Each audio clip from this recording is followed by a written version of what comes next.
अस्सलामुअलैकुम, कैसे हैं आप सब। मैं हूं मीरब ज़ीशान। नाज़रीन, ज़ोर का जोड़ में आपको खुशामदीद। आज बहुत ही मज़े का मैच जारी है जिसका सबको बहुत देर से इंतज़ार था।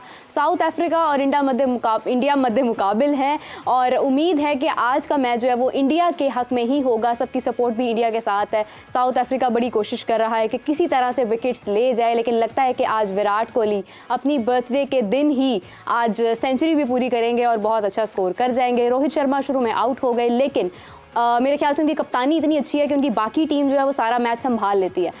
मेरे साथ हाफिज़ इमरान साहब मौजूद हैं। हाफिज़ इमरान साहब, अस्सलाम वालेकुम, कैसे हैं आप? वालेकुम अस्सलाम मीरब ज़ीशान साहब, आप खैरियत से हैं? मैं बिल्कुल ठीक हूँ। मैच के जज्बात इतने ज़्यादा कि मेरे मुंह से लफ्ज़ जो हैं वो ठीक से निकल भी नहीं रहे हैं। सबसे पहले मुझे ये बताएं हाफिज़ साहब, आज आपको क्या लगता है किसके हक़ में होगा? देखिए मीरब, अभी जब हम देखते हैं मैच तो 227 रन इंडिया स्कोर कर चुका है। 37वां ओवर जारी है, 2 विकेटें अभी उनकी गिरी हैं और विराट कोहली और श्रेयस अय्यर बड़ा अच्छा खेल रहे हैं। साउथ अफ्रीका की और एक और छक्का मेरा ख्याल है ये होने लगा है, अगर ये बॉल क्लियर करता है या फिर आउट हो गए जी। तो ये श्रेयस आउट हुए हैं 77 रन बनाकर, और क्लियर करता बॉल तो छक्का होता। मेरा ख्याल है विराट आउट हो गए हैं, श्रेयस अय्यर आउट हुए। तो रन्स इतने ऑन बोर्ड वो कर सकते हैं। अभी 13 ओवर्स का खेल बाकी है लगभग, और 13 ओवर्स में उनके पास मौका है कि वो और कुछ नहीं तो कम से कम अगर 100 रन भी इजाफा करते हैं तो 327 तक जाते हैं, जो कि मेरा ख्याल है कि अगर 50 ओवर्स केएल राहुल विराट खेल जाते हैं तो उनके पास ये मौका है कि वो रन्स 350 से ऊपर लेकर जा सकते हैं। अब ये देखना ही है कि साउथ अफ्रीका इस वक्त इस आखिरी हिस्से में उनकी बॉलिंग कैसी होती है। स्पिन तो मिलता रहा है गेंद स्पिनर्स को, तो इस विकेट में मदद मौजूद था स्पिन बॉलर्स के लिए। खासा शार्प टर्न होता रहा, और उसका महाराज को देखें तो जहां पर उन्होंने एक जो गेंद जिस पर आउट किया उन्होंने शुभमन गिल को, बहुत शानदार अंदाज में बॉल बड़ी अच्छी जगह पर पड़ा और बहुत ही स्पिन हुआ, बड़े अच्छे तरीके से टर्न हुआ, तो वो बड़ा शानदार गेंद था देखने का। तो एक इंडिया के पास इस वक्त मौका मौजूद है कि वो एक अच्छा टोटल ऑन बोर्ड से जा सकते हैं। उनके अभी 3 खिलाड़ी आउट हुए हैं, 13 ओवर्स का खेल बाकी है। विराट कोहली सेट हैं, केएल राहुल ने आना है।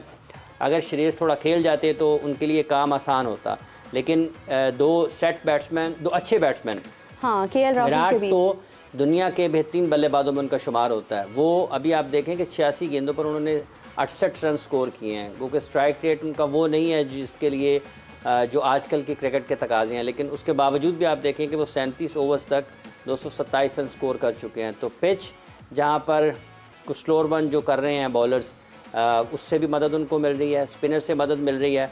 रन्स ऑन बोर्ड अच्छे जा सकते हैं इंडिया के, और अगर रन्स ऑन बोर्ड जाएंगे तो फिर मुकाबला होगा भारत की बॉलिंग का और उसके साथ साउथ अफ्रीका की बैटिंग का, क्योंकि साउथ अफ्रीका की बैटिंग वैसे तो बहुत शानदार है। इस वर्ल्ड कप में उन्होंने बहुत रन्स किए हैं, लेकिन सेकंड मैच के दूसरे हिस्से में जब वो चेज़ के लिए जाते हैं तो उन्हें मुश्किलात का सामना रहा है।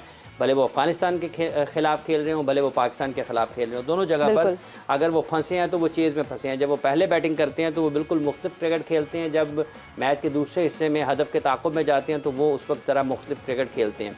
तो देखना यह है कि पहले इंडिया कितने रन्स ऑन बोर्ड लगाता है इस मैच में, और फिर उसको किस तरीके से उनकी बैटिंग जो है वो अप्रोच करती है साउथ अफ्रीका की।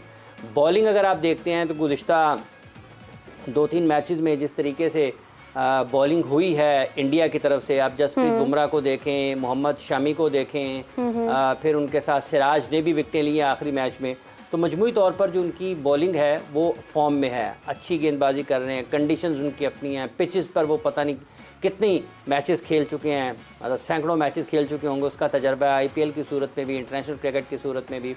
तो उनको बहुत अच्छे तरीके से अपनी पिचेस का तजर्बा है, कंडीशंस का बड़े अच्छे तरीके से इस्तेमाल कर रहे हैं। सीम पोजीशन उनकी बड़ी अच्छी होती है, ज़्यादा रूम नहीं देते हैं इंडियन बॉलर्स, नहीं दिया अब तक उन्होंने इस वर्ल्ड कप में जब भी वो गेंदबाजी करने के लिए आए हैं। तो एक अच्छी चीज़ ज़रूर है उनके नुक्ता निगाह से कि बॉलिंग अच्छी फॉर्म में है, लेकिन दूसरी तरफ बैटिंग भी फॉर्म में है। बैटिंग के लिए जो एक मुश्किल ज़रूर है साउथ अफ्रीका की, कि वो सेकंड इनिंग्स में बैटिंग करते हुए जो उनकी सलाहियतें हैं वो हमेशा से उन पर सवालिया निशान रहा है, बिलखुसूस इस टूर्नामेंट में। आज देखना ही है कि वो इंडिया की बॉलिंग का कैसे मुकाबला करते हैं। लेकिन जहाँ तक ताल्लुक मैच के इस पहले हिस्से का है, यहाँ पर एक मतलब फिर विराट कोहली जो हैं वो अब देखें कि वो आ गए हैं जी 72 पर, एक मतलब फिर वो 100 की तरफ जा रहे हैं। हर मैच वो जहाँ भी खेलने के लिए गए हैं इस टूर्नामेंट में, अगर आप देखें तो लोग उनसे यही तवक्को करते हैं कि वो 3 फिगर इनिंग्स खेलेंगे। 100 की तरफ जाएंगे। और बहुत सी जगह कई मैचेस में उन्होंने 100 किया भी और कई मैचेस ऐसे थे जिनमें वो 100 के करीब पहुंचकर 100 रन स्कोर नहीं करे, लेकिन अपनी टीम के लिए मैच जीतने वाली जो परफॉर्मेंस थी उस तक वो ज़रूर गए हैं। और ये क्रेडिट उनको जाता है कि वो अपने ग्राउंड, अपने मैदानों पर जहाँ पर ये वर्ल्ड कप हो रहा है, और एक और बहुत अच्छा, ये भी मेरा ख्याल है 2 ले लेंगे, अब ये सिंगल किया, तो अपने मैदानों पर अगर वो खेलते हुए जिस अंदाज में बैटिंग कर रहे हैं, ना सिर्फ देखें बहुत सारे लोग ये बात कर रहे हैं ना कि शायद पिचेस जो हैं वो ऐसी नहीं हैं जहाँ पर मतलब कहीं गेंद की बात होती है, कहीं पिचेस की बात होती है। इंडिया वो टीम है जो अपने हर मैच उसने मुख्तलिफ ग्राउंड पर खेला है, हर मैच उसने मुख्तलिफ ग्राउंड पर खेला है। पाकिस्तान को देखें तो उन्होंने एक ही वेन्यू पर, एक स्टेडियम में एक से ज़्यादा मैचेस पाकिस्तान को खेलने का मौका मिला। अब हैदराबाद की बात कर ले, शुरू में पाकिस्तान ने वहाँ पर अपने प्रैक्टिस मैचेस भी खेले, वार्म अप मैचेस भी खेले, फिर वहीं पर अपना वर्ल्ड कप के मैच जो कैंपेन थी उसका भी वहीं से आगाज़ किया। तो इंडिया ने हर मैच मुख्तलिफ स्टेडियम पर खेला है, उनको हर मैच मुख्तलिफ हालात में खेलने, गो के उनके अपने हैं, लेकिन वो ट्रैवल किया उन्होंने अपने मुल्क में इस वर्ल्ड कप को देखते हुए। तो जो अडेप्टेबिलिटी है उनकी कि हर किस्म के हालात में अपने आप को ढालते हैं बहुत जल्द और फिर बेहतर परफॉर्म करते हैं, इसका क्रेडिट भी उनको जाता है। फिर उसके साथ साथ अगर आप इस वर्ल्ड कप की बात करते हैं तो उन्होंने इस वर्ल्ड कप के ज़रिए, क्रिकेट पहले ही बहुत मकबूल है और उसकी मकबूलियत को बढ़ाने के लिए ये जो अपनी टीम को पूरे मुल्क में जहाँ पर वेन्यूज़ थे वहाँ पर लेके गए हैं, तो ये बुनियादी तौर पर उनकी क्रिकेट को भी इसका बड़ा फ़ायदा है। और इससे भी बड़ी दिलचस्प बात यह है मीरब, ठीक है, इकरा जी आपकी भी कमी महसूस हो रही है, मिस बलोच आपकी भी कमी महसूस हो रही है, मीरब भी यहाँ पर मौजूद है। अच्छा, 66,000, आपको पता है कि इस वर्ल्ड कप से इंडिया को पाकिस्तानी करेंसी में कितनी आमदन होनी है? आज मीडिया रिपोर्ट कर रहा है 66,000 करोड़ रुपए की आमदनी मुतवक्को है। अरे 66,000 करोड़ रुपए पाकिस्तानी करेंसी में इसकी आमदन मुतवक्को है इंडिया को इस वर्ल्ड कप में, 66,000 करोड़। और ये पहला मौका है कि जब इंडिया अकेला इस वर्ल्ड कप की मेज़बानी कर रहा है। इससे पहले जब यहाँ पर हुए हैं इस खित्ते में आलमी कप मुकाबले, तो उसमें पाकिस्तान, श्रीलंका और इंडिया मिलकर कराते थे, ठीक है। जब पाकिस्तान के पास नहीं था तो फिर कभी बांग्लादेश या इंडिया श्रीलंका करवा लेते थे कुछ मैचेस। लेकिन इस मरतबा ये पहला मौका है 2023 में कि इंडिया पहली मरतबा अकेले इस वर्ल्ड कप की मेज़बानी कर रहा है। और इस वर्ल्ड कप में मजमूई तौर पर जो मुतवक्के आमदन है पाकिस्तानी रुपीज़ में, वो कोई उनको 66,000 करोड़ रुपए हैं पाकिस्तानी करेंसी के मुताबिक, ठीक है। और 2019 में जो एक ये भी मीडिया रिपोर्ट कर रहा है कि जब इंग्लैंड में वर्ल्ड कप हुआ था तो बरतानिया की मईशत को $350 मिलियन की आमदनी हुई थी। कितनी? 350 मिलियन डॉलर, ठीक है। और पाकिस्तान, भारत, बांग्लादेश, जैसा कि पाकिस्तान, श्रीलंका, बांग्लादेश करवाता रहा है, 48 उनके मैचेस हैं। और इसके साथ साथ देखें जिसमें मुख्तलिफ आ जाते हैं कि टीवी राइट से कितनी आमदनी हो रही है, ठीक है, उसमें पता नहीं हज़ारों करोड़ उसके हैं, ऐसे ही है। तो ये मुख्तलिफ उसकी हैं चीज़ें कि जिसमें ये टीवी राइट से है, या आपको उनकी सकाफत को, सयाहत को बहुत ज़्यादा फ़ायदा हो रहा है ना, जो मर्चेंडाइजिंग है उससे फ़ायदा होना है। फिर जो उनके जो अगर आप देखते हैं ना इनके जो रेट्स हैं, जो टीवी एड्स के रेट्स हैं, मतलब उसमें भी अगर देखा जाए ना तो जो सामने आ रही हैं चीज़ें वो ये हैं कि शायद 1 सेकंड का या 10 सेकंड का जो है ना वो लगभग 90 लाख की उसका रेट है।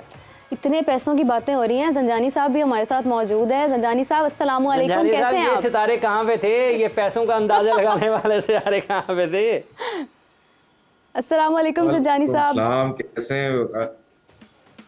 वालेकुम सलाम, आप दोनों खैरियत से ठीक ठाक हैं? हाफिज साहब ने दिल खुश कर दिया आपके पैसों की, बस सुनने में ही आती हैं बस। नहीं जंजानी साहब, को पाकिस्तान के सितारे नहीं कह रहे हैं कि कोई इसी तरह कोई मिलियन डॉलर कुछ हमारे पास भी आएंगे?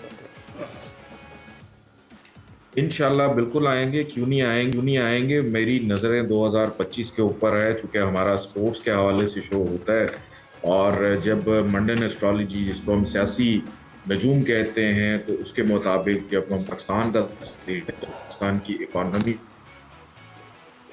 पाकिस्तान की सक्सेस, पाकिस्तान का करियर, बिजनेस, ये सारी की सारी चीज़ें नवंबर 2024 के बाद से यानी 2025 से इंशाल्लाह उम्मीद है कि पाकिस्तान भी एक अच्छे ट्रैक की तरफ जाएगा और इतनी अच्छी अच्छी बातें फिर हमारी जेबों में होंगी इंशाल्लाह। अरे इंशाल्लाह इंशाल्लाह। अच्छा, आज मैं देख रही हूँ कि विराट कोहली हमेशा की तरह बड़ी खूबसूरत बैटिंग कर रहे हैं और आज उनकी बर्थडे भी है, तो क्या कहते हैं उनके सितारे, आज उनकी बर्थडे है और मैंने सुना है कि जब भी आपकी बर्थडे आती है तो उसके बाद आपकी ज़िंदगी में कोई ना कोई चेंज भी आता है, जैसे जैसे आपकी एज बढ़ती है, तो इनकी ज़िंदगी में क्या कोई बड़ा चेंज आने वाला है?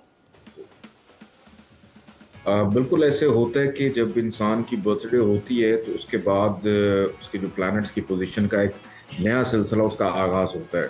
कि अभी जैसे गुज़श्ता बाबर आज़म की बर्थडे गुजरी थी और उसके बाद उनकी परफॉर्मेंस टीम के हवाले से, बल्कि कल की मुबारकबाद आप दोनों को भी, मैं तो खैर कल मौजूद मुबारक। नहीं था यहाँ पे।